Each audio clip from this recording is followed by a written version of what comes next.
참 그 산수유가 핀 것 같아요. 조금 그런 소식을 이제 가보지는 않았지만 뉴스를 통해서 봄이 빨리 온 것 같은 사실을 알게 되었어요. 오늘 말씀을 사실은 6개월 전에 어느 형님으로부터 부탁을 받았습니다.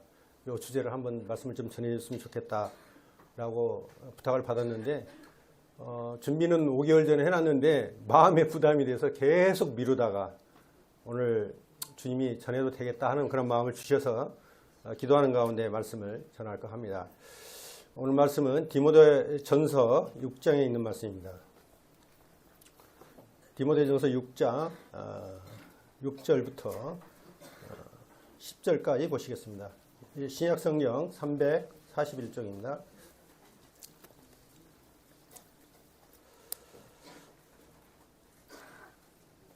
제가 먼저 읽겠습니다.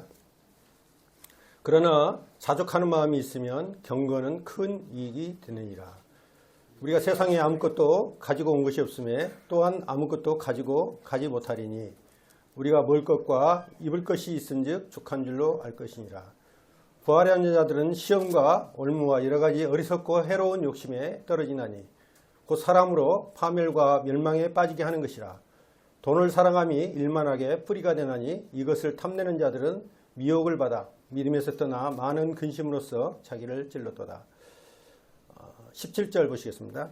내가 이 세대에서 부한자들을 명하여 마음을 높이지 말고 정함이 없는 재물에 소망을 두지 말고 오직 우리에게 모든 것을 후히 주사 누리게 하시는 하나님께 두며 선을 행하고 선한 사업을 많이 하고 나누어 주기를 좋아하며 너그러운 자가 되게 하라. 이것이 장래에 자기를 위하여 좋은 터를 쌓아 참된 생명을 취하는 것이니라. 사실 이 재물에 대한 교훈을 전하려고 할 때 마음이 부담이 있습니다. 왜냐하면 저 역시 물질을 초월하는 어떤 믿음을 가진 자가 아니고 또 성도들에게도 동일하게 부담이 될 것 같은 생각이 들어서 강단에서 잘 들려지지 않는 말씀이죠. 근데 한 번은 다뤄야겠다 하는 생각이 좀 들었고 또 부탁도 받는 상황이었기 때문에 제가 한번 전해야겠다고 마음을 먹고 준비를 했습니다. 사실 이 말씀을 장로 형제님이 강단에서 이렇게 말씀을 전하게 되면 좀 부담이 되죠. 근데 제가 평신도이고 또 동일한 연약함을 가지고 있는 제가 하나님 말씀에 있어서 이 재물에 대해서 어떠한 태도를 취할 것인가에 대한 교훈을 나눈다고 한다면 좀 부담이 덜하지 않을까라는 생각이 들어서 이 말씀을 제가 주제로 선택했습니다. 사실 우리 성도님들이 넘치게 하나님을 잘 섬기고 있고 물질로 헌신하고 있는 모습을 잘 보고 있습니다. 그래서 뭐 성도님들한테 이 말씀을 꼭 드려야 되냐라고 하는 어떤 부담감도 있지만 그러나 우리가 이러한 부분에 대해서 마지막 때에 이 물질에 대해서 잘 관리하지 않냐면 잘못하게 되면 신앙에 있어서 여러 가지 실족한 문제들도 생기고 어려움을 겪을 것 같은 생각이 들어서 교제를 한번 해볼까 합니다. 오늘날 기독교인들에게 이제 설문조사를 하면 설교 말씀 중에 가장 언급을 하지 않았으면 좋겠다 하는 주제가 1위가 무엇인지 아십니까? 헌금에 관한 문제를 제일 싫어해요. 부담스럽습니다. 왜냐하면 물질에 대한 어떤 중요성도 있고 그런 것들을 드리지 못한 자기 자신에 대해서 때로는 질책이 되는 그런 부분이 되기 때문에 헌금이나 또 물질에 관한 문제를 이야기할 때 좀 부담스럽다는 것입니다. 그러면 이 물질에 대해서 성경에서는 어떻게 이야기하고 있는가를 한번 살펴보고자 합니다. 종교개혁자 칼빈이라는 사람은 오늘날 교회의 문제는 물질에 대해서 많은 이야기를 하는 것이 문제가 되는 것이 아니라 교회가 이 물질에 대해서 바르게 가르치지 않는 것이 오히려 더 큰 문제라고 말을 한 적이 있습니다. 왜냐하면 주님께서 말씀하신 비유가 복음서에서 38개 정도 되는데요. 그 중에 절반 16개가 이 재물에 대한 비유를 말씀하고 있는 것입니다. 그만큼 중요도가 높다는 거죠. 성경 전체를 보면 약 2300구절 이상이 재물과 물질에 관한 구절로 기록되어 있습니다. 그만큼 재물은 성도들의 삶의 어떤 실제적인 문제이고 재물을 피해서는 살아갈 수 없는 것이 인생이기 때문에 그렇습니다. 한 사람의 어떤 성숙한 인격과 또 믿음을 파악해 보기 위해서 그 사람의 말과 또 행동, 또 고난을 당할 때의 태도 이런 것들을 보면 저분이 성숙한가, 연약한가 하는 것을 바로 분별할 수가 있는데, 어떻게 보면 가장 정확한 기준은 그 사람이 재물에 대한 태도를 보면 알 수 있다고 생각합니다. 재물을 쓰는 내력, 이 내력을 보면 가정에서 어떤 가정에서 쓰는 물질에 대해서 사용하는 빈도가 무엇인가를 살펴보면 그 사람이 가장 큰 관심사를 알 수가 있겠죠. 또 교회 헌금 내역을 보면 교회의 관심사가 무엇인지를 바로 알 수가 있는 것입니다. 성도님들은 행복의 척도가 어디에 있다고 생각하십니까? 재물과 돈에 있다고 생각하신가요? 행복은 부와 비례하지 않는다는 것입니다. 성경에 그렇게 기록되어 있어요. 어떻게 보면 행복은 우리가 행복하기 위해서 사실은 물질을 축적하는 그런 부분도 있는데, 작은 것에 감사할 줄은 마음, 지족하는 마음이 참 중요하다는 거예요. 작은 일에도 감사할 줄 알았던 이 프랑스 화가 밀레가 그린 그림에 젊은 어머니가 밥 한 그릇을 넣고 세 아이에게 한 숟갈씩 떠밀어주는, 그러면서 아주 행복해하는 모습을 그림을 그렸는데요. 그것은 밀레 스스로가 경험했던 그런 일이라고 합니다. 인간이 가지는 가장 큰 착각 중에 하나는 돈을 많이 소유하면 행복할 줄 아는 것으로 생각하는 것입니다. 우리는 성경에서 솔로몬 왕이 엄청난 부와 또 명예와 행복을 누리는 것으로 알고 있죠. 그런 솔로몬이 전도서 5장 10절에 이렇게 표현을 했어요. 은을 사랑하는 자는 은으로 만족하지 못하고 풍요를 사랑하는 자는 소득으로 만족하지 않으니 이것도 헛되도다 말씀하고 있습니다. 이런 기준을 적용한다고 한다면 우리는 사실 솔로몬보다 훨씬 더 행복하고 즐거운 삶을 살아야 되는 것이 마땅합니다. 우리가 먹는 음식 보십시오. 얼마나 다양한 맛이 개발되어 있는지 몰라요. 또 의복도 아주 편안하고 멋있습니다. 또 주택도 주거에 알맞도록 설계가 되어 있고, 또 냉온방은 물론 샤워 시설까지 완벽합니다. 어떻게 보면 솔로몬 왕보다 더 좋은 음식과 옷과 주거지를 가진 우리에게 솔로몬보다 더 행복한 삶을 사느냐고 물어본다면 그렇다고 대답하는 사람은 많지 않다는 것입니다. 현대인들에게서 그렇다는 것입니다. 하나님께서는 사람은 결코 세상에서 물질로 만족감을 얻는 존재로 만들지 않았기 때문에 그렇습니다. 재물이 아무리 많아도 그 재물은 우리에게 진정한 만족을 줄 수가 없는 겁니다. 솔로몬은 전도서 5장을 보시면 예배의 회복을 외치고 나서 바로 강조한 것이 있습니다.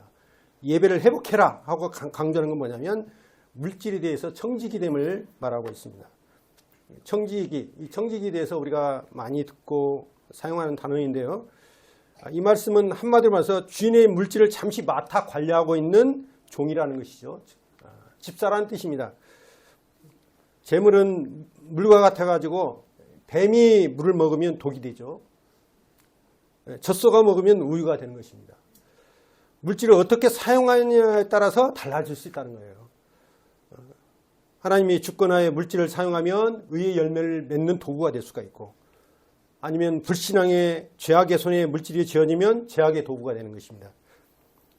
그래서 학개서 2장 8절을 보면 은도 내 것이요 금도 내 것이니라 만군의 여호와의 말이니라 이렇게 표현되어 있어요. 은도 하나님 것이고 금도 하나님 것이란 얘기예요. 그런데 사실은 우리는 재물이 내 것이라고 생각하면서 집착하죠. 소유하려고 하는 욕구를 가지고 있는데요. 하나님께서는 인생에 잠시 빌려주신 거라고 이야기하는 거예요. 재물은 하나님 것인데 너한테 잠시 빌려주는 것이다, 맡긴 것이다 라고 말씀하고 있는 것입니다.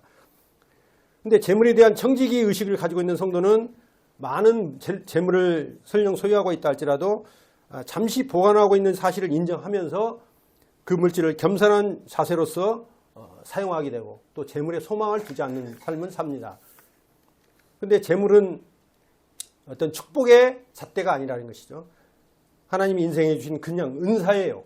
은혜예요. 그 사실을 기억해야 한다는 것이죠. 하나님께 주신 선물로 우리가 살아가는 것입니다. 그러니까 물질을 많이 가지고 있는 성도는 물질을 많이 잘 관리할 수 있는 은사가 있기 때문에 허락하시는 겁니다. 행복은 물질이나 환경에 있지 않고 마음에 있어요. 이것은 젊었을 때는 잘 몰라요. 근데 세월이 흘러보면 결코 많은 물질이 내 행복을 다 찾아주는 것은 아니다. 이런 것을 깨닫게 됩니다. 그 진리를 아시는 하나님께서 예수님의 말씀을 통해서 솔로몬의 모든 부귀와 영화가 들의 백합화 하나마다도 못하다. 이렇게 주님께서 비유로 말씀하셨습니다.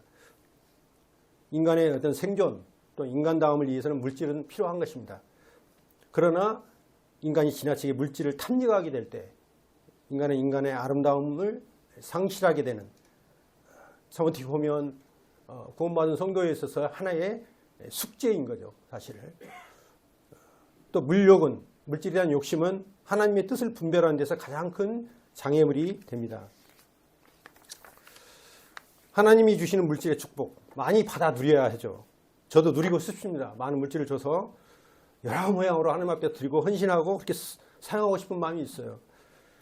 근데 돈을 너무 사랑해서 땅에 쌓아두거나 또 그 돈을 때문에 범죄하는 어리석음을 범하면 차라리 물질이 없는 게 낫다는 거죠. 하나님의 영광을 위해 사용하는 올바른 물질관을 우리가 확립하는 것이 신앙생활의 가장 중요한 겁니다. 대우그룹 김우중 행장님을 잘 아실 겁니다. 그분이 이런 책을 썼는데요. 세계는 넓고 할 일은 많다. 저도 이 책을 읽어봤는데요. 그가 셀레니부터 시작해가지고 엄청난 부를 축적한 이 재벌이 되었죠. 젊은 사람들에게 꿈을 품으라고 설파하는 책이었습니다. 한때는 이 대한민국을 주로잡는 대표적인 재벌이었고 그다 회사가 어렵게 되었죠. 그 책임으로 5년 동안 해외 도피 생활을 했습니다. 대우그룹 김우중 회장님께서 5년 동안 해외 도피 생활을 하고 기나긴 방랑 생활을 마치고 이제 병색이 짙은 얼굴로 김포공항에 도착한 모습을 제가 기억합니다. 그때 이제 뉴스 헤드라인 뉴스 첫머리가 뭐였냐면 이렇게 표현되어 있어요. 세계는 넓었지만 그가 기댈 곳은 없었다. 이 딱 10줄입니다. 세계는 넓었는데 그가 몸 하나 편안하게 누울 곳이 하나 없다는 것입니다. 그래서 처벌을 받기 위해서 차라리 내가 처벌을 받겠다라고 하기 위해서 다시 고교의 품으로 돌아갔어요. 그때 김우중 형님이 오셨을 때 신문들 여론이 어땠었냐면 국민들이 정말 그 큰 재벌을 잘못 관리하는 것에 대한 책임을 묻고 그러한 따가운 시선으로 그를 정죄했습니다. 그리고 그의 마지막 결과는 1.3평의 독방에 감옥 생활을 했죠. 그리고 2019년인가 정확히 제가 모르겠습니다만은 지금 작고하셨어요. 근데 그분이 이제 뿌려놓은 씨앗, 대우그룹이 뿌려놓은 그 영업 어떤 그 전략이나 루트는 지금도 잘 활용하고 있다고 듣고 있습니다. 우리가 오늘날 살고 있는 시대를 표현할 때 황금 만능 시대라고 이렇게 표현을 합니다. 우리가 이 세상을 살아가는데 돈이 큰 역할을 하고 있다는 것을 부정하는 사람은 한 사람도 없어요. 현대 자본주의 사회에서 가장 이력을 갖는 것이 돈이고 돈을 가진 사람입니다. 그래서 많은 사람들이 돈은 인격이다 이렇게 표현하고 있습니다. 사실 지역사회에서도 보면 돈을 많이 가진 사람들은 비록 그 삶이 아름답지 않다 할지라도 대접을 받고 살아요. 그 사람들한테 고개를 숙이는 것이죠. 그 부분에 물질이 많고 그 물질로 인해서 도움을 받고 싶어하는 사람들이 많기 때문에 그렇습니다. 그리고 돈이 있으면 어느 정도 사람들을 지배할 수 있는 힘을 가지고 있다고 생각합니다. 현대 많은 사람들이 왜 분주히 오가면서 그 생존경제 사회에서 노력을 할까요? 돈을 벌기 위해서 하는 것이죠. 그러나 재물욕, 어떤 소유욕 이런 것은 인간의 가장 기본적인 욕구입니다. 또 이 세상 살아가는 데서 돈은 정말 필요한 어떤 수단인 것이죠. 그런데 그 돈 자체가 결코 나쁜 것은 아닙니다. 인생에 필요한 수단이기 때문에 그렇습니다. 잠언 23장 4절 5절에 이렇게 표현되어 있어요. 우리 주영이 엄마가 이 말씀을 암송하면서 저한테 이야기를 하던데 부자되게 애쓰지 말고 내 사사로운 지혜를 버릴지어다. 내가 어찌 허무한 것에 주목하겠느냐. 정령의 재물은 날개를 내어 하늘 나는 독수리처럼 날아가리라. 하나님은 부자되게 애쓰지 말라고 말씀하십니다. 우리는 부자되게 애쓰고자 하는 욕망이 있는데 주님은 부자되게 애쓰지 말라고 하시는 거예요. 마치 부자되게 애쓰는 것은 하늘을 나는 독수리처럼 험하게 사라져버리는 그런 재물을 쌓는 것 같은 그런 어리석은 행위다. 하나님께서는 그렇게 말씀하십니다. 재물은 독수리처럼 날아갈 때가 있다는 것입니다. 오늘 말씀하는 것은 어떤 돈이 죄악이다, 또 돈을 가진 사람은 악하다, 이런 말을 말하는 것이 아닙니다. 하나님은 가난한 사람은 사랑하시고 부한 사람을 미워하신다, 그런 말도 아닙니다. 그러나 하나님은 그릇된 방법과 수단으로 더러운 돈을 모으는 것은 싫어하십니다. 정상적인 노력에 의해서 물질을 축적하는 것에 대해서는 하나님께서 나쁘다고 하지 않으시지만, 잘못된 방법, 수단을 통해서 돈을 모으는 것, 하나님은 불의한 재물이라고 말씀하는 것입니다. 그 태도, 어떻게 재물을 모으는 그 태도를 하나님께서 보시고 말씀하고 있는 것이죠. 마태복음 6장 19절을 보시면 잘하는 말씀인데요. 너를 위하여 보물을 땅에 쌓아두지 말고, 20절에 오직 너희를 위하여 보물을 하늘에 쌓아두라. 간단한 말인데요, 쉽지 않은 말이에요. 신앙생활을 해보니까 하늘에 쌓는다, 이게 말은 쉬운 게 쉽지만 하늘에 쌓으려고 마음 물 때마다 마음의 욕심이 움트려서 여러 생각 가운데서 주저주저 할 때가 참 많은 것을 저도 경험합니다. 이 말씀은 재물에 대해서 우리가 어떠한 자세로 행하여야 되는지, 또 우리의 삶의 중심이 하늘에 있지 않고 이 세상의 재물에 있다고 한다면 하나님께서 삶의 중심이 주님께 향해 있지 않다라고 말하는 성경적 재물관에 대해서 말씀하고 있는 것입니다. 또한 24절에 하나님과 재물을 겸하여 섬기지 못한다, 이렇게 표현했는데요. 하나님, 재물, 하나는 희생해야 한다는 거예요.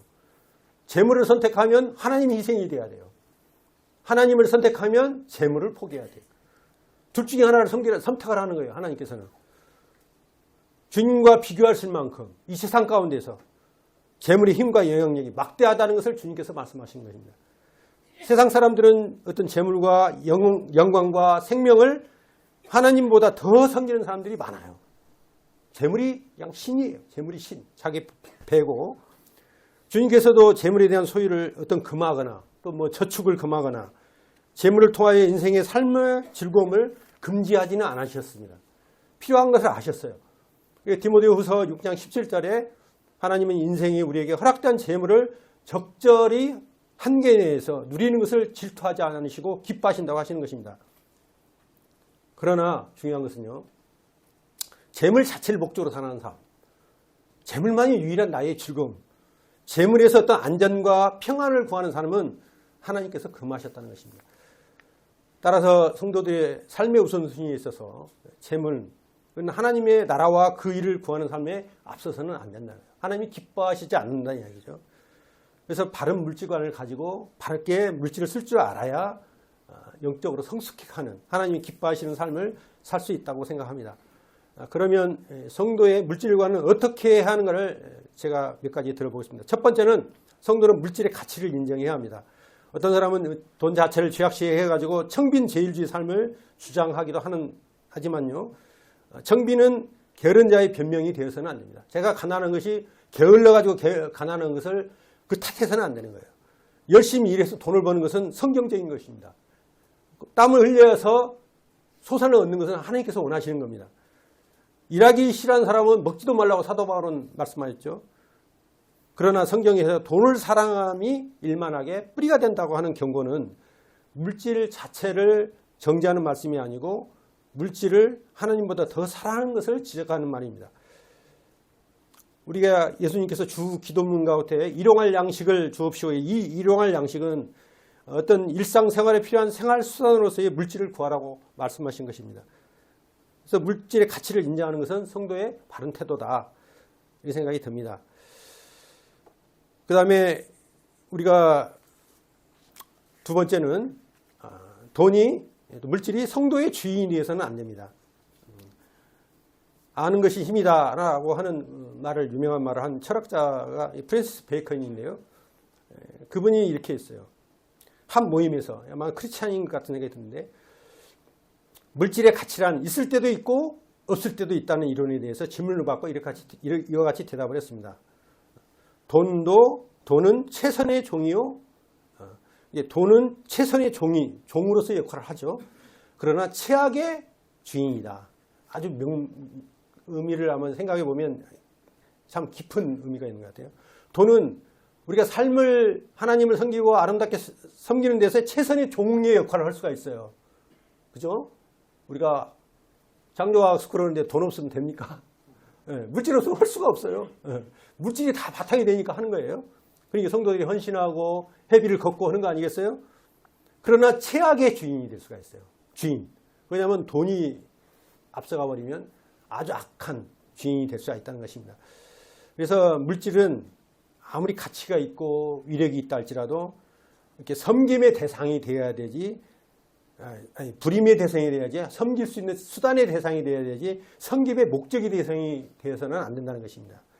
프랜시스 베이컨이 그 이야기를 한 것입니다. 그래서 하나님께서는 성도는 하나님과 재물을 겸하여 섬길 수 없다. 물질은 사람을 변질시키는 마력을 가지고 있어요. 처음에는 조그만 물질에도 만족하고 감사하면서 하나님 앞에 성실한 삶을 살았던 사람도 느닷없는 부가 그가 가지게 되면 말이죠. 하나님과 자연스럽게 멀어지게 돼요. 그리고 세상과 가까워지게 돼요. 그래서 돈은 술과 마약처럼 사람을 타락시키는 중독성을 가지고 있어요. 그리스도가 없는 인생은 그래서 그 많은 물질을 가져도 그 끝이 보면 허무하게 끝나는 거예요. 아무리 많은 것을 가진다 할지라도 그가 만족하지 못해서 그 허무함 때문에 자꾸 그 허무함을 채울 수 있는 것들 찾잖아요. 술도 마약도 아름다운 여자. 솔로몬이 점점점 그렇게 갔잖아요. 막판에 아름다운 하나님 앞에서 신실한 삶을 살았던 솔로몬조차도 마지막은 타락의 모습을 그리스도인이면서도 이렇게 하는 것을 보잖아요. 그러한 어떤 그 사람을 타락시키는 독성이 있다는 거예요.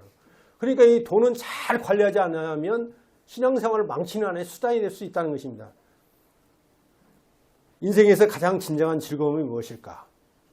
우리가 즐거움을 갖고 하나님 앞 기쁨을 가지고 섬겨야 되는데 그 마음 가운데 하나님을 소유하지 못한 사람은 영생의 기쁨을 가지 못한 인생은 이 세상에 무엇을 다 가진다 할지라도 어떤 진정한 즐거움이나 기쁨이 없는 실패한 인생이기 때문에 그래서 우리에게 있어서 찬송가에 나왔던 주님은 우리의 전부가 되는 거잖아요.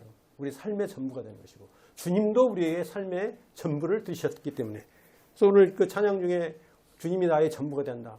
공감을 했습니다. 그리고 우리의 삶에 기쁨을 주고 힘을 주고 감사가 되게 하는 건 십자가죠. 주님이 십자가를 생각하면 강팍해진 마음도 녹아내리는 걸 내가 느꼈어요. 주님이 십자가 때문에 내가 우리가 이 땅 가운데 사는 목적이 있다. 그 생각이 들었어요.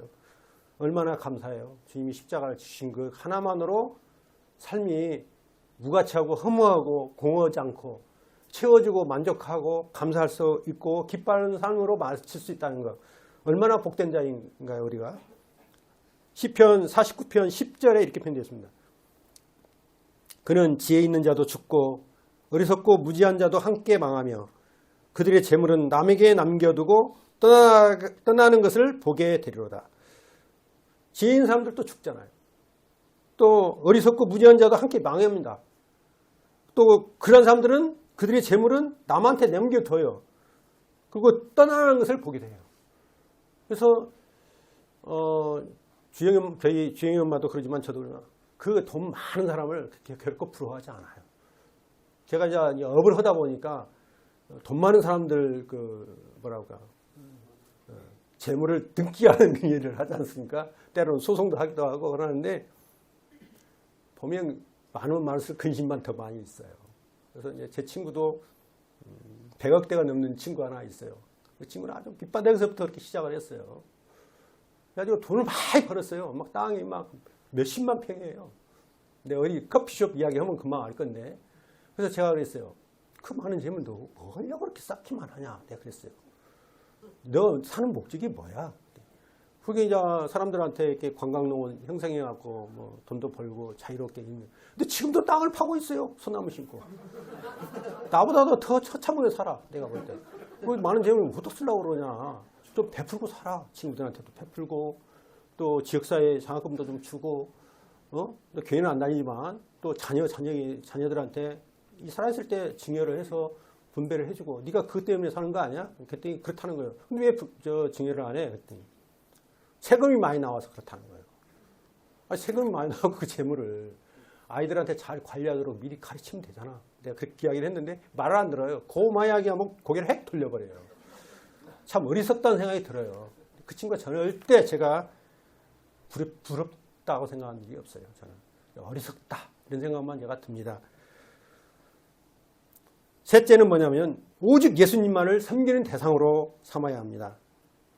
섬기는 대상. 재물을 섬기는 자가 아니에요. 예수님을 따르는 그리스도인들은. 예수님을 따르는 사람이니까 제자잖아요. 근데 재물이 많은 것이 인생을 성공케 하는 것이 아니라 또 재물을 잘 사용하는 것이 성공의 관건이라는 겁니다. 구원받은 성도에 있어서도 재물을 많이 허락하는 성도들이 있어요. 그렇죠? 근데 그 물질을 어떻게 사용하느냐에 따라서 그 사람의 삶의 평가가 달라지잖아요. 제가 서윤영 자매님을 생각하면 감사한 마음이 있어요. 제가 이제 구원받기 전에 저희 아버님이 유교와 불교를 섬기고 목숨이 이제 강경화라서 일주일 사형송을 난 걸 받아가지고 저희 아버님이 이제 그 병을 낫기 위해서 사실은 전도 집회에 참여하게 된 거잖아요. 영원한 생명에 대해서 알게 된 거예요. 2번 갔다 오셔서 복음을 깨달았다. 그것도 은혜라고 생각합니다. 그래서 일주일밖에 안 남았다 하니까 제가 해군에서 구축함을 타고 있었는데 TT 무전을 와가지고 마지막 임종을 지켜보라고 초청을 받아서 제가 왔었어요. 그때 서자매님을 처음 뵙게 된 거죠. 그때 오셨을 때 선생님하고 서자매님이 소고기 2근을 그때 끊어갖고 온 것 같아요. 제 기억에. 근데 부유한 병원의 원장님께서 뭐하러 이렇게 조그만 소라 한 입에 왔을까라고 하면서 이제 소고기를 제가 맛있게 이제 구워서 먹었어요. 제가 혼자 다. 근데 이제 저희 아버님 장례식을 전국 사역자 수행회를 남원교회 초창기 때 했었어요. 사역하시던 형님들이 구도자가 구원받고 나서 주님 앞에 소천했다고 하니까 다 참여하신 거예요. 그리고 제가 다시 이제 복귀를 해서 다시 왔을 때 보면 무덤만 남아있는 상황이었단 말이에요. 근데 제가 교파를 할 때는 물질을 많이 드린 사람만 인정을 많이 받아요. 무슨 말이 아시죠? 연금 많이 한 사람을 아마 장로님, 집사님 세워주기도 하고 막 그러죠. 저도 뭐 교파를 좀 다녀서 그 사실을 아는데 여기는 좀 그렇지 않는다라는 생각이 좀 의아한 생각을 가지고 왔었죠. 근데 이제 그 전국에 있는 목사님들이 다 오셔갖고 장례를 아주 따뜻하게 해주셨다 그 말을 들으니까 제가 뭐 남은 서문교회를 그때 남은교회죠. 잘 몰랐지만 은혜를 갚아야 한다 이런 생각이 들었었어요. 그래가지고 11조 공개하겠습니다. 3만 원 그때 해가지고 이름까지 써가지고 우리 교파에서 이름 쓰잖아요. 그래가지고 수요일날 제가 제복을 입고 제 어머님의 손을 잡고 중앙교회를 간 거예요. 그때 처음 저를 맞았을 때 반갑게 해주신 분이 서은영 자매님이셨어요. 그러면서 이제 몇 번 교회를 다니니까 제가 그때 교회 말씀을 들어보니까 성경적으로 다 풀어주는 게 그게 좀 한 가지 좋았고 그 다음에 이 교회가 이단만 아니라면 내 교회 평생 다니겠다는 마음을 들게 했어요. 근데 어머님은 막 힘이 들어가지고 그때는 장사를 하셨기 때문에 그만두고 싶은데 서영님, 서자매님 은혜를 못 그만이라면 그만 다니고 싶은데 하면서 그래서 제가 손을 끌고 다니면서 교회를 다녔죠. 그때 이제 수요일날 나왔더니 이제 저보러 이제 금요일 날도 좀 나가고 이렇게 자꾸 저를 거는 거예요. 그 교회 안에 딱 깊숙하게 들어가도록. 그래서 이제 오늘날에 제가 있었던 건 그분의 작은 사랑, 베푸는 사랑에 의해서 제가 명령이 있는 거예요. 저 하나만 딱 본받은 게 아니라 저희 어머님부터 저희 동생, 여동생, 제수씨들 딱 타스로 다 들어왔잖아요. 아이들까지 한 게 10몇 명이 되는 거예요. 그게 작은 사랑을 베풀고 그 사람이 예를 들어서 부유한 물질을 갖고 있는 사람 입장에서 이게 사슬이 너무 길어지면 안 되는데 그러는데 저 천한 사람한테 내가 얻을 게 뭐야 하고 인색하게 되었다면 왜? 그렇잖아요. 가난한 청년의 마음 가운데 주님의 사랑을 알 수가 있었을까? 이런 생각이 들면서 참 감사의 마음이 있었고 그래서 제가 눈물을 많이 흘렸어요. 저희 아버님 돌아갔을 때보다 더 많이 눈물을 흘렸던 것 같아요. 제가. 그런 사랑.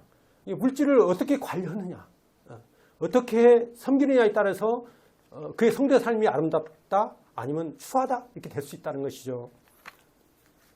그래서 주님보다 물질을 앞세우거나 겸하여 섬긴다는 것은 그리스도인으로서 바른 자세가 아니다. 이렇게 말할 수가 성경을 통해서 있습니다. 그러면 성도들은 재물에 대해서 어떠한 태도를 가져야 할까? 첫 번째는 재물보다 더 귀한 것이 있다. 이런 것을 알아야 하는 것입니다. 자본주의 사회를 살아가는 데서 물질의 이런 건 다 누구나 실감하고 있고 인정합니다. 또 그렇지만 그 재물을 모으기 위해서 희생하는 모든 그런 것들도 범죄함을 통해 범죄로 이끌어가는 수단이 될 수도 있다는 것을 유념을 해서 또 이 삶 가운데 재물보다 더 소중한 것이 얼마나 많느냐 그런 것을 인정함으로써 우리가 그 가치 있는 것들을 이루기 위한 하나의 수단으로서 재물을 사용하면 이 삶 가운데 실패자가 되지 않고 승리자가 될 수 있지 않을까라는 생각합니다. 이게 돈이 인생의 목적이 돼서는 안 되고 단지 수단으로서 하나님을 섬기는 수단으로서 잘 활용하면 승리하는 삶이다 생각합니다. 저는 이렇게 생각합니다. 옛날부터 구원받고 나서 처음부터 이야기하는 거죠. 가장 위대한 하나님 앞에 신앙을 가진 사람은 첫 번째 목숨을 들여서 순교한 사람을 내가 첫 번째 사람이라고 생각합니다. 그러한 사람을 나는 성경 어디를 봐도 이 세상 가운데 가장 중요한 게 목숨 아니겠어요? 그 목숨을 주님 앞에 드렸다는 그 이상의 신앙의 어떤 표출은 없다 생각합니다. 두 번째는 제 개인적으로 생각하는 개인적인 분별입니다. 물질을 초월하는 신앙을 가지고 있는 삶을 사는 성도님들, 그런 분들은 존경받아 마땅한다. 나는 이렇게 생각합니다. 근데 내 주위에 제가 알고 있는 어느 사역자분들 몇 분들은 그렇게 사시고 계세요. 지금도 초라한 13평의 그런 아파트에서 가진 것을 다 주님 앞에 드리고 헌신하면서 구김살 없이 사시는 사역자분들도 계세요. 그분들의 삶을 보면서 제 친척에 있는 처남도 감동을 받고 참 존경스럽다. 나는 그렇게 하지 못하는데 내가 하지 못한 것을 하고 있는 그 모습을 보면서 존경스럽다는 표현을 하면서 그분과 같이 교회 생활하는 것만으로도 나는 축복된 것이다 라고 표현한 것을 제가 들었습니다. 은행님이라고 내가 말씀은 안 드리지만 물질을 초월하는 신앙, 이게 참 성숙한 성도의 삶이다 이렇게 생각합니다. 두 번째는 주어진 재물에 만족을 해야 한다는 것입니다. 성경 가운데 재물은 정당한 노력의 대가예요. 하나님이 주신 선물이라고 말씀하고 있습니다. 재물 자체의 목적을 두고 모은다면 끝이 없어요. 재물이 목적이다 하면 5억 가지면 만족할 것 같죠? 10억 모아야 되는 거예요. 10억 모은 사람은 100억 모아야 돼요. 100억 모은 사람은 1조 원 모아야 이제 만족하려나? 아마 1조 모은 사람 미국에 있는 돈 많은 그 부자 이름도 생각 안 나네요. 그 사람은 아마 1조 원보다 더 아마 욕심이 낼랑가도 모르겠어요. 그러나 끝이 없지만 만족을 하기가 쉽지 않다는 거죠. 성경 가운데는 의롭고 가난한 자들도 있었어요. 또 우리 구주 예수님께서도 말 구유에 태어나셨죠. 또 머리도 끝자 없는 극한 가난을 맛보았어요. 주님은. 이러한 사실을 알고 있는 사람은 재물에 집착하지 않고 자신이 가진 재물에 만족할 줄 아는 것입니다. 그래서 욥도 그렇게 표현했어요. 내가 모태에서 적신으로 나왔은즉 적신으로 그리로 돌아갈지다. 주신 자도 여호와시요 취하신 자도 여호와시니 이렇게 고백할 수가 있었던 것 같습니다. 스스로 정당한 노력을 다했다면 가진 재물이 많든지 적든지 그것이 문제가 되지 않다는 것입니다. 세 번째는 재물을 선용해야 돼요. 잘 선한 일에 사용을 해야 한다는 것입니다. 우리에게 재물이 많고 적으면 중요한 문제가 아니지만 그 재물을 바람직하게 사용하는 것, 이건 아주 중요한 문제예요. 성경 가운데는 가난한 자는 가난한 대로 재물을 선용한 신뢰가 나옵니다. 성경에 기록되어 있잖아요. 가난한 과부가 보잘것없는 2렙돈의 헌금을 했지만 아주 큰 칭찬을 받았어요. 또 사렙다 과부는 자신의 아들의 마지막 떡을 아들한테 줘야 할 먹을 떡을 하나님 사람 인류에게 공개하는 선행을 했습니다. 우리는 재물을 많으면 많은 대로 적으면 적은 대로 하나님께서 원하신 대로 이 재물을 잘 관리하는 선한 청지가 되는데 만족해야 한다는 거예요. 왜냐하면 이 세상에서 만족하지 못하면요 하늘나라 가서 만족할 수가 없을 거예요. 왜냐하면 다른 성도들하고 성금을 비교하는데 저 성도는 성금이 많은데 난 성금이 적은데 고개 푹 숙이고 있어 만족할 수가 없을 거 아니에요. 물론 지옥은 면했으니까 감사하다고 생각을 하겠지만 아마 그때는 내 상급이 적은 거에 대해서 후회를 많이 할 것 같은 생각이 들어요. 비교가 되잖아요. 어느 성도님 막 멸류관이 이렇게 주렁주렁 달고 있는데 나는 상금도 고개 숙이고 앉았어요. 지금 저는 구원받는 것만으로 만족합니다. 그렇게 하겠습니까? 부끄럽겠지 않겠어요? 그러면서 내가 그때 살아생전에 주님을 위해 잘 섬겨야 할 텐데 못했을까라고 후회했을 거라고 생각합니다. 그리고 진정 성직으로서의 사명을 잘 감당하기 위해서는 먼저 영적으로 부유해야 돼요. 영적으로 우리 사람은요 뭔가 채워야 돼요. 영육간에. 뭘 하나 채워야 되는데 영적으로라도 채워지면 육적으로 채워지지 않더라도 만족할 수가 있어요. 근데 영적으로 안 채워지잖아요. 물질이 아무리 가져도 마음이 안 좋아요. 기쁨이 없어요. 고뇌요. 고난 인생이 되는 거예요. 저한테 이런 이야기를 한번 하더라고요. 임서방은 재물에 대한 욕심이 별로 없는 것 같다. 그 말을 한번 해요. 그래서 저 욕심 많은데요. 제가 이제 차를 옛날에 아셨지만 그 소나타 우리 조카가 그런 이야기 했다고 하는데 좀 제 소나타가 좀 추했던가 봐요. 그래 검전철 그냥 차고 다니는 차로서 그래가지고 너무 좀 보기에 그랬다고 이야기를 들었어요. 근데 제가 새 차도 거의 산 적이 없고 첫 번째 프라이드 한번 사고 지금은 그 그랜저를 끊었는데 그것도 중고차잖아요. 가지고 이제 이게 비해서 다 도색이 이제 낡아졌어요. 그 차를 사실 영업용 차로 써요. 저희 직원들 데리고 밥도 먹으러 다니고 제가 출장도 다니고 그렇게 하는데 옆에 우리 사무장님이랑 사무원이 그러면 소장님 차 좀 한번 바꿔요. 아니 도색 좀 비껴진 것 같고 바뀌고 그냥 너무 아깝다고 한 3년 더 타고 그때 가서 한번 다시 생각해 보겠다고 이렇게 이야기를 했어요. 우리 저남댁이랑 저남이 와갖고 저희 집에 와갖고 이번에 그 장례식 하는데 와가지고 TV를 보더만 TV가 너무 조그마한 거거든요. 저는 잘만 보이고 좋은데 보면 큰 텔레비를 사라고 그러는 거예요. 저는 거기에 대한 욕심은 없습니다. 제가 집 리모델링을 10몇 년 만에 했잖아요. 우리 자매의 소원을 들어주기 위해서 거금을 투자해가지고 저는 제 누워있는 자리에 편하고 사는데 불편이 없으면 그게 뭐 좋은들 무슨 의미가 있겠어요. 하룻밤 자고 나오는 것인데 그런 마음으로 삽니다. 그런 어떤 물질에 대한 욕심은 제 어떤 삶을 윤택하게 하는 데 있어서 욕심은 없다고 생각합니다. 그런데 이런 마음은 있어요. 제가 주님 앞에서 물질을 모으는 목적도 나 자신을 위해서 뭐 이렇게 투자하는 그런 것에 모으는 게 아니라 주님과 성도들과 아이들을 위해서는 내가 기쁘게 쓰겠다. 그런 마음은 제가 솔직히 있어요. 제가 물질을 모으는 목적은 딱 그 세 가지예요. 그래서 그런 걸로 해서 하지 제가 뭐 어떤 나의 자신의 어떤 영화나 뭐 어떤 편리함이나 이런 것을 위해서 돈을 투자하는 것에 대해서는 아깝다고 생각합니다. 그래서 임병영제가 좀 급빈생활을 하는 건 인정하시죠?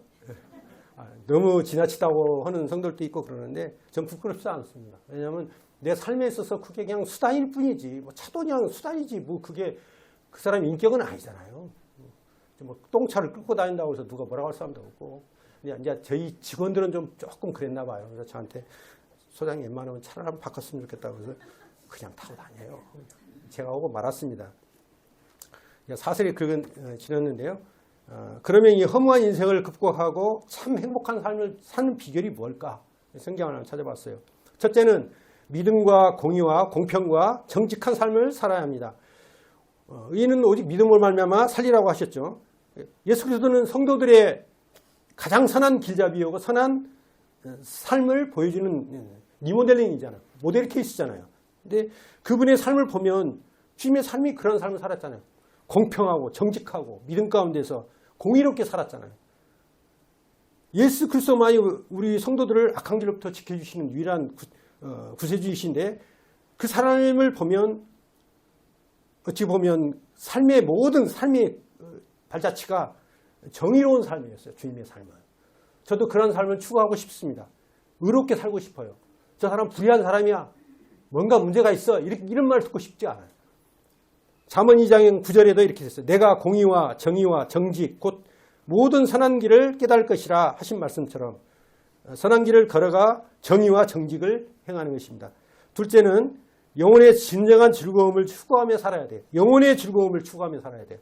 육신의 만족을 위해서 즐거움을 추구하며 사는 것이 아니고 영혼이 즐거워야 돼요.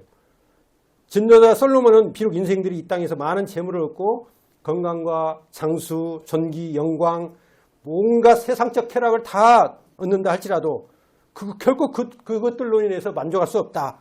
그게 전도서의 결론 아니겠어요? 그럼 전도서의 결론은 하나님을 경외하는 것. 그것만이 유일한 우리에게 영적 만족이고 즐거움이다. 이렇게 표현하고 있는데요. 세상에서 누리는 물질적이고 육체적인 소유나 쾌락들은 아무리 많고 탁월한다 할지라도 바쁜 인생 가운데서 인생을 사는 인간에게 심령의 낙, 어떤 영혼의 즐거움과 행복을 주지는 못한다는 것입니다. 제 경험도 그렇고 성경에도 그런 것 같아요. 우리 영혼의 진정한 행복과 기쁨을 영원히 보장하는 하늘의 신령한 양식을 우리가 먹으면서 하늘나라의 아름다운 영광과 행복을 위해서 살아가기 바랍니다. 세 번째는 눈으로 보지 못하는 것을 추구하며 살아야 돼요. 우리는 눈을 보는 것 가지고 모든 걸 판단하는데 사실은 구원받은 성도들은 영이 있잖아. 신령한 영, 그리스도의 영, 성령이 마음 가운데 있기 때문에 보이지 않는 하나님의 나라를 소망하면서 살아야 한다는 것입니다. 사람들은 마음속에 많은 계획과 소망을 품고 살아가는데요. 이 세상 가운데서 대부분이 이루고자 하는 것은 세속적인 것들이 많아요. 근데 그런 세속적인 것을 이룬다 할지라도 죽음으로 끝나는 인생이잖아요. 우리가 영원한 것이 아니라 우리 육신은 그때 정리가 되지 않습니까? 70 아니면 80. 그러니까 인생은 결과적으로 볼 때 빈손으로 이 세상을 떠날 수밖에 없어요. 그렇기 때문에 우리가 영적인 것들을 추구하며 사는 사람이 지혜자다 이런 생각이 듭니다. 네 번째는 전능자요 절대자이신 하나님을 바라보며 살아야 합니다. 행복은 우리 안에 있는 것이 아니라 하나님과 연합하는 데 있어요. 나와 하나님과 연합이 안 돼 있으면요. 예배를 드려도 기쁨이 없어요. 주님과 내가 매치가 됐을 때 기쁨이 솟아나고 마음이 이렇게 부드러워지는 것을 느끼죠. 근데 이제 세상 가운데 살면서 우리가 되돌아와서 보면 주님과 동떨어진 삶을 살아가지고 주님 앞에 예배를 드리면요. 마음이 떨어져 있는 것 같은 느낌이 들어요. 동화가 안 되는 거예요. 그 예배에. 그런 것처럼 절대자이시고 구원자이신 하나님을 우리가 연합하면서 그분을 바라볼 때 우리의 만족과 기쁨을 얻을 수 있다. 이렇게 말씀하고 있는 것입니다. 호세아 12장 6절에 그렇게 표현되어 있죠. 그 다음에 시편 34편 9절에 너희 성도들아 여호와를 경외하며 저를 경외하는 자에게는 부족함이 없도다. 너희 성도들아 여호와를 경외하며 하나님을 경외하는 것. 하나님을 두렵고 떨리는 마음으로 섬기는 사람만이 부족함이 없다는 거예요. 주님이 다 채워주시고 만족해 하시기 때문에 그렇습니다. 심령의 즐거움을 주시고 영원한 만족을 허락하시고 영원한 기쁨을 채워주시기 때문에 그렇습니다.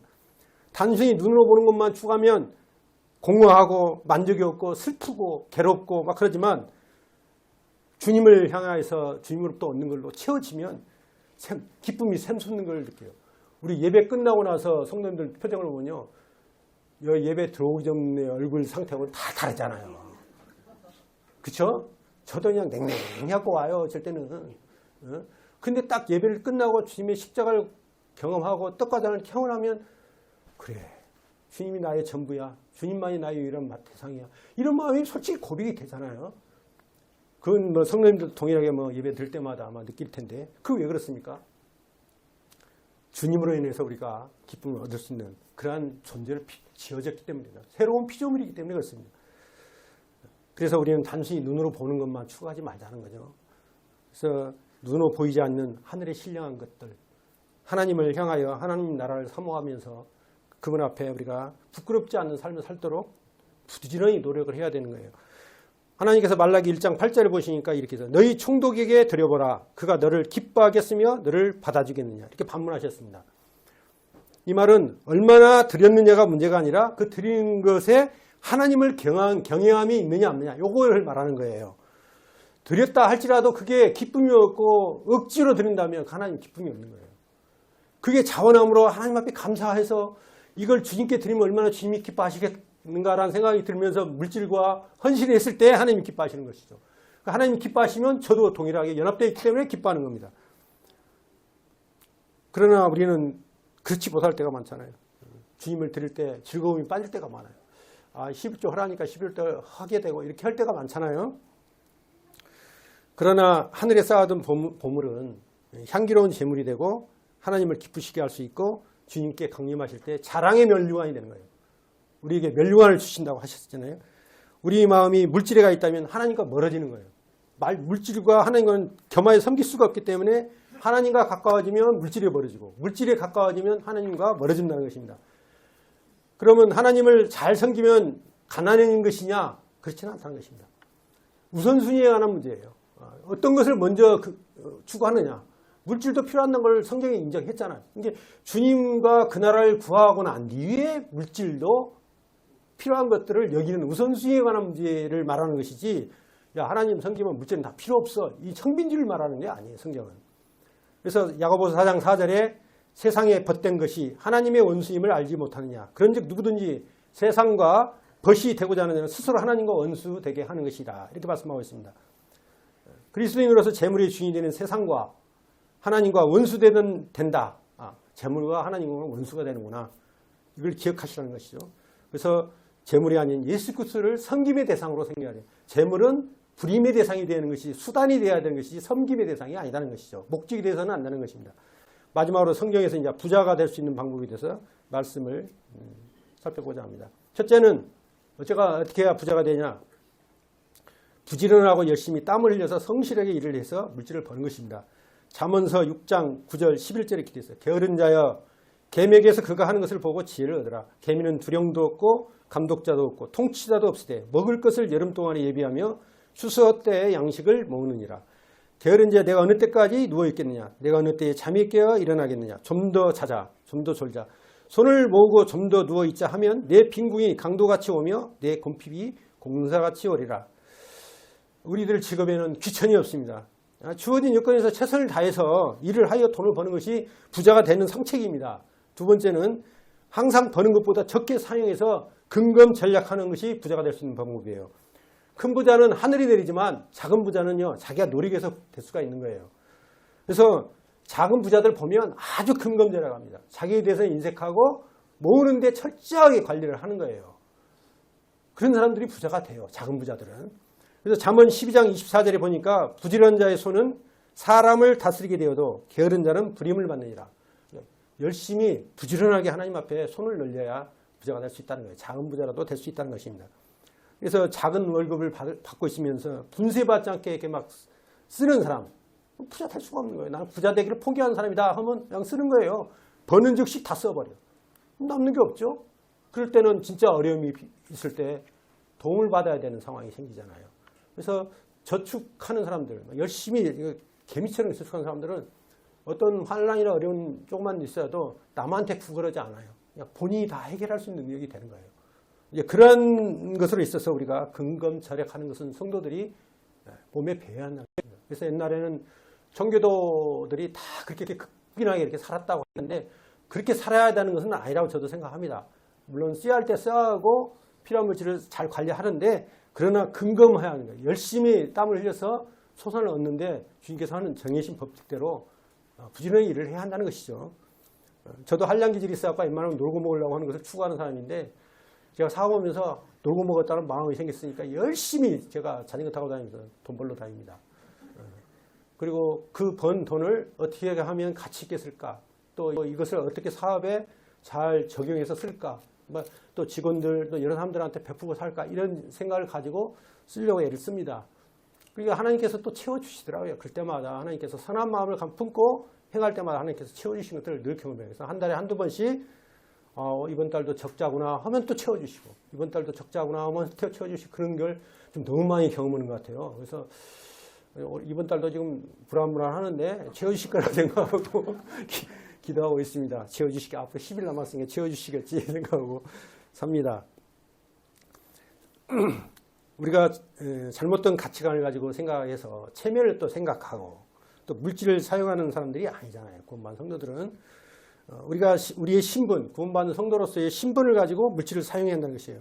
그리고 유행을 추구하는 사람들이 있어 보면 유행을 가지고 막 있으면 요거 막 받고 막 전자제품도 교체 쌓고 그건 별로 아름답다고 생각지 않아요. 저는 제 믿음으로는 그래요. 성경에는 그렇게 어떻게 생각하는지 모르겠습니다만은 유행을 따라서 많은 물질을 사용하면서 하나님께 들 것이 없다. 하나님이 정말 싫어하는 사람이라고 생각합니다. 그건 결코 성숙한 성도의 삶이 아니에요. 결코 하나님께서는 물질이 부족한 분이 아니시잖아요. 뭐 주님이 부족해서 우리한테 11절을 해라고 하고 막 21절을 하라고 하겠습니까? 헌금 내라고 강요하는 거니까. 주님은 다 가지신 분이잖아요. 그분이 주신 것 갖고 잠깐 돌려드리는 거잖아요. 그 돌려드리는 거 가지고 주와 복음을 위해서 쓰는 거 아니겠어요? 교회를 운영하고. 그래서 하나님께서 그런 어떤 물질을 주는 데 있어서 세상 가운데 우리 물질을 함께 가져갈 수가 없기 때문에 하늘나라에 쌓는 것에 주안을 두고 또 이 세상 가운데 세상 사람들처럼 유행을 따라서 뭐 자꾸 막 전자제품을 바꿔 쌓고 막 이런 것은 별로 아름답지 않다. 그런 생각이 듭니다. 그래서 작은 것에 만족하면서 사는 삶. 그게 구원받은 성도들의 삶이 아닌가. 아니면 많은 믿음의 선지들도 그렇게 살았어요. 마음에 믿는 선진들을 보면 그 이름이 아름답게 기록된 사람들 보면 다 섬김의 삶에서 그분들이 아름답다고 하지 그들이 뭐 부자였다 뭐 그런 걸로 아름답다고 표현하지 않잖아요. 예를 들면 니고데모나 이런 뭐 주님의 장사 지내심 그 물질을 다 예비하고 준비했기 때문에 칭찬을 받는 거 아니겠어요? 또 식주인 가룟 같은 경우에는 오는 성도들을 접대하고 베풀어주고 하는 삶의 연속이 되다 보니까 성경에 딱 아름답게 기록되어 있지 않겠습니까? 물론 물질로만 섬기는 건 아니죠. 몸으로도 섬기고 또 말씀으로서도 섬기고 여러 모양으로 섬기지만 기본적으로서의 재물에 대해 있어서 섬기는 모양은 그렇다고 성경에 말씀하고 있는 것입니다. 주님께서는 가난한 사람들을 구제하고 또 어려운 성도들을 돕고 또 물질을 나누는 모든 것이 하늘의 보물을 쌓는 것이다. 주님께 드린 것이라고 말씀하고 있기 때문에 그렇습니다. 저는 이렇게 생각합니다. 이 세상 가운데 가장 큰 보물이 뭘까? 물론 주님이시죠. 그 다음 뭐냐? 만족하는 보화라고 생각합니다. 어떻게 보면요. 작은 물질을 갖고 있어도 만족하면서 아름답게 사는 사람이 있는가 하면 다른 성도들보다 부유한 물질을 갖고 있으면서도 만족하지 못하고 그런 성도들도 제가 봤어요. 근데 만족하는 것, 이것은 하나님이 주신 특별한 은혜라고 생각합니다. 구원받은 성도들만이 만족할 수가 있는 거예요. 세상 사람들 만족한다는 사람 내가 못 들어봤어요. 자꾸 제가 이제 동문회나 아니면 친구들 모임에 가보면 이야기하는 것이 두 가지예요. 하나는 재물, 어떻게 해서 돈 벌고 어떻게 이야기하고, 하나는 자식들. 이 두 가지의 핵심은 거기에서 무슨 영생을 이야기하고 그런 이야기 않잖아요. 어떻게 지혜롭게 살 것인가, 인생을 마무리할 것인가, 이런 이야기 안 해요. 그건 구원받은 성도들만 할 수 있는 유일한 축복인 거예요. 주님 앞에서 우리가 건강을 허락한 것도 놀라운 축복이죠. 건강을 가지고 일을 해서 물질을 벌어서 나의 가족들을 영위할 뿐만 아니라 교회와 성도들과 이웃들과 주님의 영광을 위해서 쓸 수 있는 재물을 허락하신 건 얼마나 복된 것입니까? 저희 장모님을 제가 한번 이야기할 겁니다. 있는 그대로 이야기해요. 한 번은 7, 8년 전에 장모님이 돌아가실 것을 염려하셔서 저한테 유언장을 써달라고 했었어요. 유언장을 쓰십니까? 재물도 많지 않은데 가지고 있는 집을 어떻게 자식들이 그 재물 가지고 다툴까 봐서 저보러 살짝 써달라는 거예요. 그래서 제가 썼어요. 유언장을 썼는데 5등분을 하라는 거예요. 사형제니까 4등분, 1등분은 10분의 2조 그건 주님 앞에 드렸으면 좋겠다. 그런 것을 써가지고 딱 그 전화기 밑에다 놓은 거예요. 임서방이 나중에 있으면 꼭 그 이야기를 해줘. 장모님 마음에는 비록 적은 물질이지만 자식들한테만 나누려고 생각을 안 했어요. 그 집을 팔아서라도 자기가 헌신하고 있는 교회에 받은 복을 돌려드리고 싶은 마음을 가지고 표현을 했어요. 그래서 제 마음에 감동이 됐어요.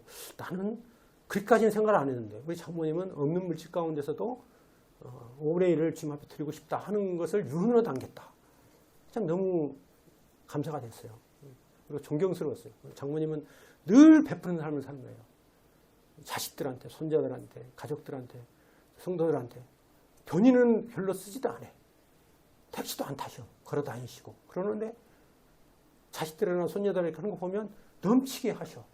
작은 그 돈 가지고도 그렇게 하시는 걸 보면서 제가 많이 그 장모님 통해서 많이 배웁니다. 섬기는 삶이 가장 위대한 삶이구나. 이런 생각이 들면서 그분의 삶을 내가 닮으려고 많이 노력하는데요. 현재 주님께서 내게 해주신 것에 만족하고 하늘나라와 그 영광을 위해서 투자하는 사람이 가지는 만족은 돈으로 살 수 없는 보화라고 생각합니다. 보물이라고 생각합니다.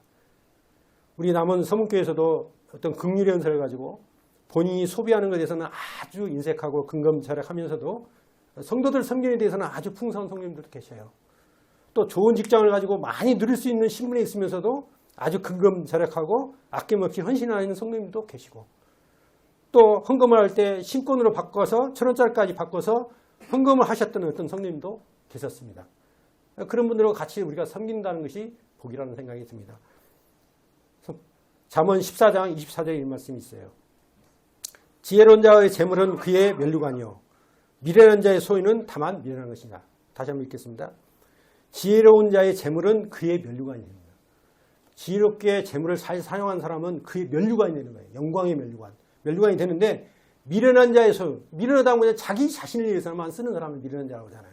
자기 욕심을 위해서만 쓰는 사람. 미련한 자의 소유는 다만 미련한 것으로 끝나는 거예요. 아무 의미가 없어요.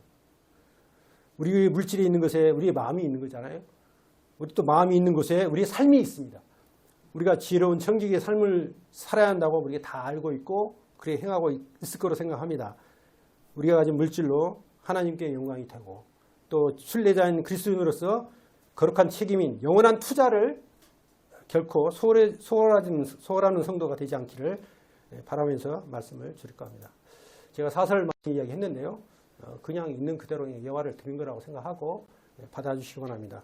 사실 이 말씀을 드리면서 제가 굉장히 부담이 됐어요. 이걸 어떻게 전해야 하나.